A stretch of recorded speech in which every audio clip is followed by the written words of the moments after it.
मागील 1.5 दशकात देशातील गाढवांची संख्या झपाट्याने घटत असल्याचे सरकारच्या लक्षात आले आहे.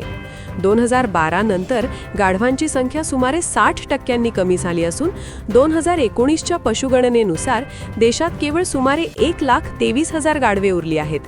एकेकाळी विटारेती वाहून नेणारी, शेतीत मदत करणारी ही प्राणीमित्र मंडळी आता यंत्रांच्या वाढत्या वापरामुळे दुर्मिळ होत चालली आहेत. या पार्श्वभूमीवर गाढवांच्या संवर्धनासाठी केंद्र सरकारने राष्ट्रीय पशुधन मिशन अंतर्गत विशेष योजना आणली आहे. या योजनेनुसार गाढव, घोडा किंवा उंट पालनासाठी प्रकल्प उभारणाऱ्यांना मोठे आर्थिक प्रोत्साहन दिले जाणार आहे. प्रकल्पाच्या एकूण खर्चाच्या 50% अनुदान दिले जाणार असून 1 कोटी रुपयांच्या प्रकल्पावर तब्बल 50 लाख रुपयांपर्यंत मदत मिळू शकते.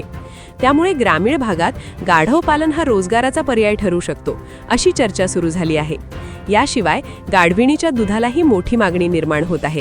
त्वचेसाठी उपयुक्त आणि रोगप्रतिकारक शक्ती वाढवणारे गुणधर्म असल्याचे सांगितले जाते. त्यामुळे भविष्यात या दुधावर आधारित सौंदर्य प्रसाधने आणि आरोग्यपूरक उत्पादने बाजारात येण्याची शक्यता व्यक्त केली जात आहे. या योजनेचा लाभ घेण्यासाठी इच्छुकांनी अधिकृत संकेतस्थळावर अर्ज करावा, बँकेमार्फत कर्ज मिळवावे आणि त्यावर सरकारकडून अनुदान दिले जाईल.